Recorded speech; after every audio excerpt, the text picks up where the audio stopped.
платите во Македонија растат, просечната плата во март годинава е зголемена за 5,6% во однос на март 2017 година. Исто ако се погледнат првите 3 месеци на годинава, во споредба со првите 3 месеци на претходната година, растот е околу 5%, за 4,9% точно. Тоа е пред се заради она една од први мерки што ја донесовме, зголемување на минималната плата, која што доведе околу 90.000 работници во Македонија да имаат зголемени плати. За нас е важно што растот кај платите е предизвикан пред се од сериозниот раст на оние работници кои што имаат најниски плати. Тоа се тие од текстилот, облеката и кожата кои што претходно неправедно има пониско ниво на минимална плата. Ако го погледнете последниот извештај за платите во овие три индустрии за текстил, облека и кожа, растот на платите во март годинава во споредба со март претходната година се движи некаде помеѓу 15 и 21%. Колку е зголемувањето во апсолутна бројка и имате ли направено некоја анализа колку граѓани го имаат почувствувано тоа зголемување на платите? Апсолутно, значи може да се види во извештајот на Државниот завод за статистика, тие ги објавуваат податоците. Растот е во релативен износ 5,6%, тоа е на годишно ниво. Ако се гледа нивото во моментов е 23.700 денари.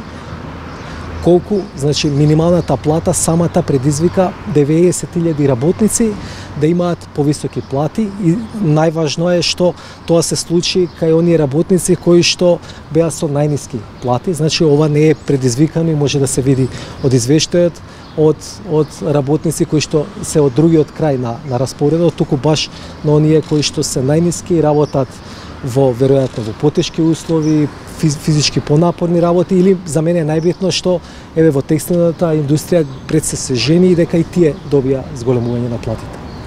Дали овој раст на минималната плата и просечната плата ќе има влијание врз проекциите на проектирањето на буџетот за наредната година? Пред се овде зборуваме за плати и тоа е важно, кои што ги дава стопанството, ги даваат фирмите.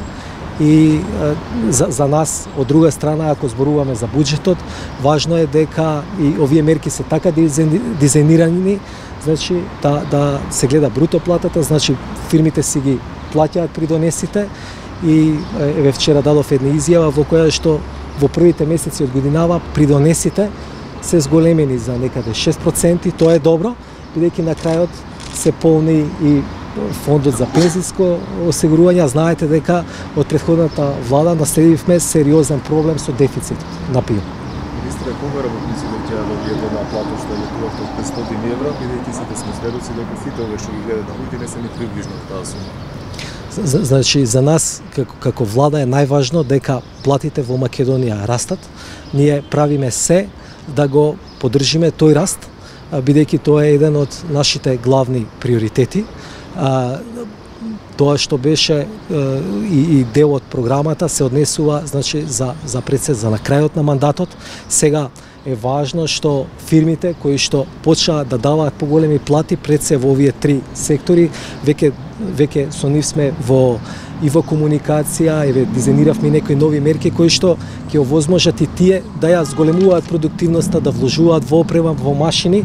Сето тоа ќе доведе сето тоа доведува до поддршка на оваа прецена борба за зголемување на платите во Македонија, бидејќи само ако платите се зголемуваат, тоа ќе доведе до зголемување на животниот стандард за мнозинството на граѓани кои што не живеат од капитал, туку немаат дивиденди, немаат пари од кири, туку од собствениот труд. Ја прашувам, бидејќи платите растат само на хартија или и во пракса, ради тоа што никој ги нема почувствувано досегашните зголемувања?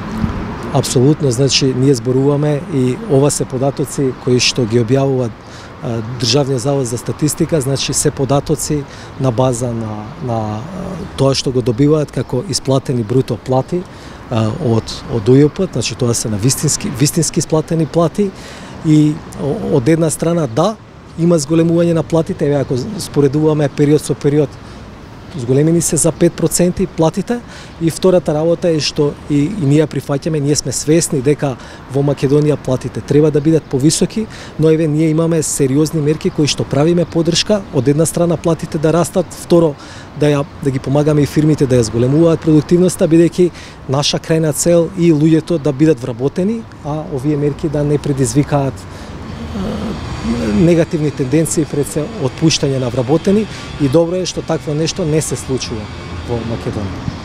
Дали е дебатот околу прогресивното оддоначување? Се уште сте на ставот за 1000 евро да изнесеме таму? Најважно е, ако зборуваме за прогресивното оддоначување, дека во Македонија ни требаат мерки кои што пред се ќе овозможат подобро финансирање на јавното здравство, јавното образование, и секако дека ова е една од тие мерки. Значи, можеме да зборуваме за поголема праведност. Дали 1000 евро некако дека сме богати со месечни? Значи, кога ќе дојде, значи кога ќе отвориме, ќе комуницираме со јавноста.